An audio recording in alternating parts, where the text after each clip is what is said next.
महाराष्ट्रामध्ये सध्या विधान परिषदेच्या निवडणुकांच्या हालचाली जोरदार सुरू आहेत। महाविकास आघाडीमध्ये विधान परिषदेच्या वाट्याला एक जागा येऊ शकते आणि या एका जागेसाठीची मोर्चे बांधणी सध्या सुरू झाली आहे। विधान परिषदेच्या निवडणुकीबाबत महाविकास आघाडीत खलबतं सुरू झाली आहे। काँग्रेस आणि ठाकरे गटाची बैठक संपन्न झाली आहे। उद्धव ठाकरे आणि हर्षवर्धन सपकाळ त्याचप्रमाणे संजय राऊत यांच्यामध्ये आज चर्चा झाली। महाविकास आघाडीचे उद्धव ठाकरेच उमेदवार असावेत अशी भूमिका काँग्रेसने मांडली। यावर उद्धव ठाकरे काय निर्णय घेणार याकडे लक्ष आहे।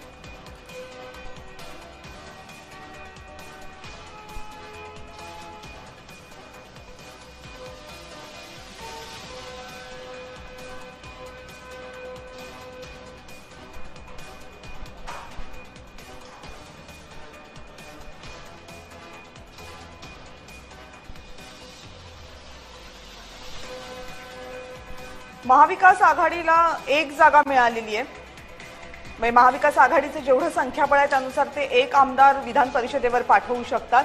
मात्र हा एक आमदार कोणत्या पक्षाचा असेल, काँग्रेसचा असेल, महाविकास आघाडीमधल्या शिवसेनेचा असेल की राष्ट्रवादी काँग्रेसचा असेल हे अजूनही स्पष्ट झालेलं नाही। या संदर्भात आणखी माहिती जाणून घेण्यासाठी जाऊयात। माझे सहकारी महेंद्र जोईल आता आपल्या सोबत आहेत। महेंद्र,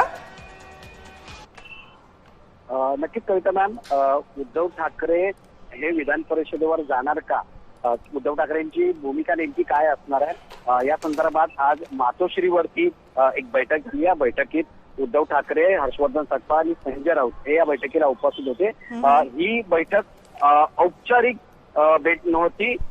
बरेच दिवस उद्धव ठाकरेंची भेट झाली नव्हती, त्यामुळे ही भेट घेतली होती असं हर्षवर्धन सपकाळ यांनी प्रसारमाध्यमांना सांगताना सांगितलंय। मात्र आजची परिस्थिती पाहता या सगळ्या गोष्टींवर चर्चा झाली आणि येत्या काळामध्ये काही दिवसामध्ये आम्ही तिन्ही पक्ष आहेत जे ते एकत्र बसू आणि यावर चर्चा घेऊ। आणि काँग्रेस पक्षाने ही प्रामुख्याने पहिल्यापासूनच भूमिका मांडली होती की उद्धव ठाकरे हे महाविकास आघाडीचा चेहरा आहे, त्यामुळे उद्धव ठाकरे जर विधान परिषदेवर जात असतील तर आमचा त्याला विरोध नसेल। त्यामुळे येत्या दिवसामध्ये या तीन पक्षामध्ये काय चर्चा होते आणि उद्धव ठाकरेंची नेमकी भूमिका काय असते हे सगळं क्लिअर होईल।